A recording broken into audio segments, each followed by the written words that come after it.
Good morning बच्चों, कैसे हो सब। आशा करती हूँ कि आप सब घर पर ठीक हैं। कोरोना वायरस के चलते मैं आप सभी बच्चों को कहना चाहती हूँ कि कोई भी अपने घर से बाहर न जाए। अपने फेस पर मास्क अवश्य लगाएं और कुछ कुछ समय बाद अपने हाथों को जरूर धोएं। अगर आप किसी से भी मिलते हैं तो कम से कम 1 मीटर की दूरी बनाकर रखें। घर पर ही रहें, सुरक्षित रहें। आप सभी का विज्ञान की क्लास में स्वागत है। लेसन 5, कोयला और पेट्रोलियम। हम अपनी मूलभूत आवश्यकताओं के लिए विभिन्न पदार्थों का प्रयोग में लाते हैं। इनमें से कुछ प्राकृतिक रूप से मिलते हैं और कुछ का निर्माण मानवीय प्रयासों से किया गया है। क्या इस सूची में वायु, मृदा, जल और खनिज सम्मिलित हैं? क्योंकि ये सभी प्राकृतिक से उपलब्ध होते हैं, इसलिए इन्हें प्राकृतिक संसाधन कहते हैं। क्या वायु, मृदा और जल मानवीय क्रियाकलाप द्वारा समाप्त हो सकते हैं? जल के विषय में आप अपनी पिछली कक्षा में पढ़ चुके हैं। क्या जल एक सीमित प्राकृतिक संसाधन है? प्राकृतिक में विभिन्न संसाधनों की उपलब्धता की दृष्टि से प्राकृतिक संसाधनों को व्यापक रूप से 2 भागों में वर्गीकृत किया जा सकता है। अक्षय प्राकृतिक संसाधन। ये संसाधन प्रकृति के असीमित मात्रा में उपलब्ध हैं और ये संसाधन मानवीय क्रियाकलाप से खत्म होने वाले नहीं हैं। उदाहरण है वायु, सूर्य का प्रकाश। समाप्त होने वाले प्राकृतिक संसाधन। प्रकृति में ये स्रोत सीमित मात्रा में उपलब्ध है। ये मानवीय क्रियाकलापों द्वारा खत्म हो सकते हैं। इन संसाधनों के उदाहरण हैं वन्यजीव, वन, कोयला, खनिज, प्राकृतिक गैस, पेट्रोलियम आदि। मान लीजिए कि उन बर्तनों के खाद्य पदार्थ कोयले, प्राकृतिक गैस, पेट्रोलियम जैसे समाप्त होने वाले प्राकृतिक संसाधनों को व्यक्त करते हैं। प्रत्येक समूह का उपभोग प्रतिरूप अलग अलग हो सकता है। क्या किसी समूह को पहली पीढ़ी सबसे अधिक लालची है?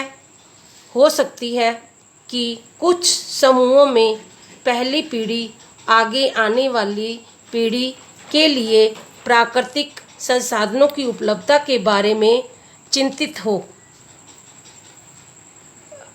5.1 कोयला। आपने कोयला अवश्य ही देखा होगा, इसके बारे में कभी सुना होगा। चित्र 5.1। यह पत्थर की तरह काले रंग का और कठोर होता है। खाना पकाने के लिए उपयोग में आने वाले ईंधनों में से कोयला भी एक है। पहले इसका इस्तेमाल रेल इंजनों को चलाने के लिए, भाप बनाने के लिए होता था। इसका उपयोग तापीय शक्ति संयंत्रों से विभिन्न उद्योगों में ईंधन के रूप में भी किया जाता है। कोयले की कहानी। लगभग 300 मिलियन वर्ष पहले पृथ्वी पर निचले जलीय क्षेत्रों में घने वन थे। बाढ़ जैसे प्राकृतिक प्रकोपों के कारण ये वन मिट्टी के नीचे दब गए। उनके ऊपर अधिक मिट्टी जम जाने के कारण वे संपीड़ित हो गए। जैसे जैसे वे गहरे होते गए, उनका ताप भी बढ़ता गया। उच्च ताप और उच्च दाब पर पृथ्वी के अंदर मृत पेड़ पौधे धीरे धीरे कोयले में बदल गए। कोयले के मुख्यतः कार्बन होता है। मृत वनस्पतियों का धीमे प्रक्रम द्वारा कोयले में परिवर्तन होना कार्बनिकीय कहलाता है, क्योंकि यह वनस्पति के अवशेषों से बना है। अंत कोयले को जीवाश्म ईंधन भी कहते हैं। चित्र 5.2 में कोयले की एक खान को दर्शाया गया है। जैसे यह कोयले की खान। वायु की उपस्थित में गर्म करने पर कोयला जलता है और इस प्रक्रम के मुख्य रूप से कार्बन डाइऑक्साइड गैस उत्पन्न होती है। उद्योग में कोयले के प्रक्रमण द्वारा कुछ उपयोगी उत्पाद प्राप्त होते हैं, जैसे कोल तार, कोक और कोयला गैस। कोक यह एक सरंध्र, कठोर और काले रंग का पदार्थ है। यह कार्बन का लगभग शुद्ध रूप है।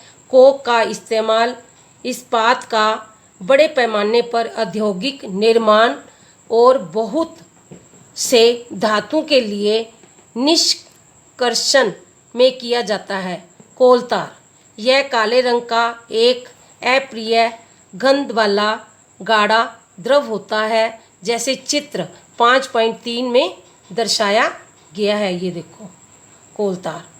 फिर यह लगभग 200 पदार्थों का एक मिश्रण होता है।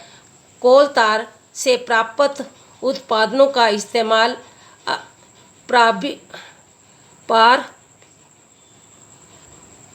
प्रारंभिक पदार्थों के रूप में दैनिक जीवन में काम में लाए जाने वाले पदार्थ के औद्योगिक निर्माण में तथा उद्योगों जैसे विस्फोट, औद्योगिक संश्लेषित रंग, प्लास्टिक, सुगंध, पेंट, छत निर्माण सामग्री, फोटोग्राफी सामग्री आदि में होता है।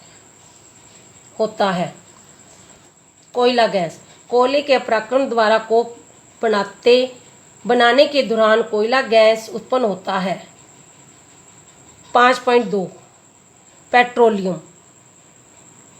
पेट्रोलियम आप अपनी पिछली कक्षाओं में पढ़ चुके हैं कि ईंधन के रूप में पेट्रोल का उपयोग हल्के स्वचालित वाहनों जैसे स्कूटर, मोटरसाइकिल और कारों में होता है। भारी मोटर वाहनों जैसे ट्रैक्टरों